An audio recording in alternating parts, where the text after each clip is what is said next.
This is the homework help video for Chemistry Homework 1.1. I'll go ahead and do numbers 1, 3, 5, and 7, and you can follow along and hopefully get helped out a little bit. If we start with number 1, we've got an alloy metal that has a total mass of 147.5 grams.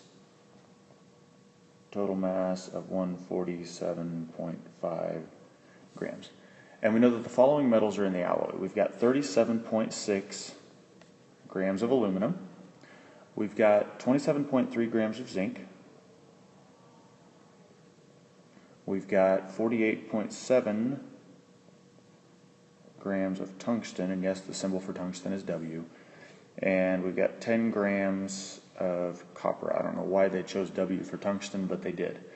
And then we've also got an unknown amount of mercury, so question mark grams of mercury. Now this seems like kind of a complicated problem because we're talking about alloys and different metals. It's really quite simple. This is our total mass, and these are the masses of the things that are in it, plus however much mercury we have. That's what we're looking for. So really all we have to do here is subtract. And when we take 147.5 minus 37.6 minus 27.3 minus 48.7 minus 10, we should get 23.9 grams of mercury. And I apologize about the 9 there. I'll try to fix that a little bit. Oh, much better. So that's your answer for number 1. If we move to number 2, we've got just a math review problem here. We start with 2.5 times 40 equals x times 0.0821 times 276. There's a couple different ways that you could solve this. I'll show you how I do it. I'm going to multiply the things together on the left. 2.5 times 40 is going to give us 100 equals x times those two things multiplied together on the right is going to give us 22.6596. Now it's a really simple algebra problem and one that most of you are probably comfortable with. All we have to do is divide by 22.6596 and we should get x equals 4.41 for our answer. So there's your answer for number 3. Again, that's just kind of a math review question. Moving on, number 5 is a little bit trickier because it gives you an equation that we haven't really talked about. Now, you may have seen this before, and it's density equals mass over volume. The equation is given to you there, so we've got D, and I'll abbreviate these.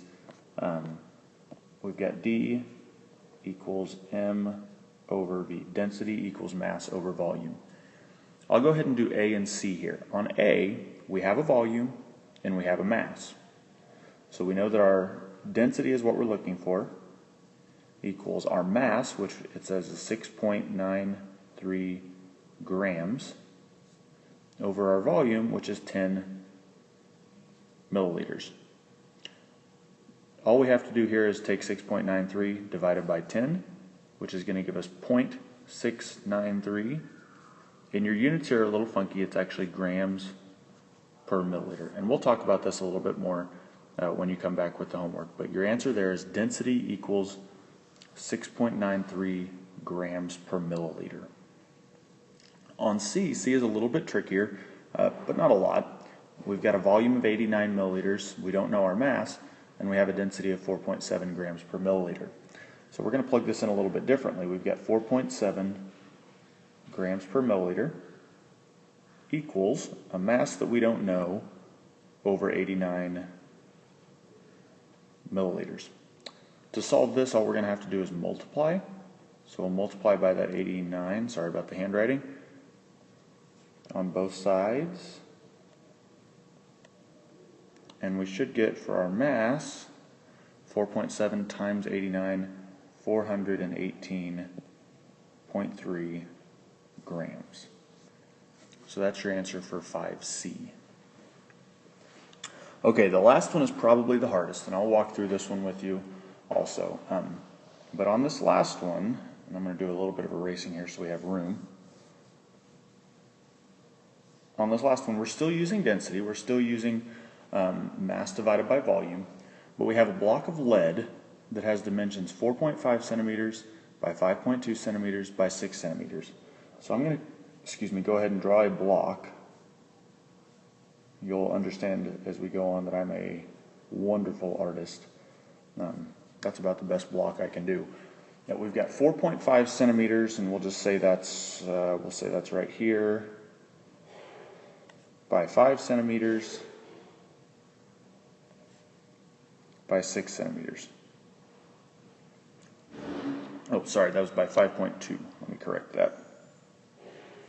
5.2 centimeters.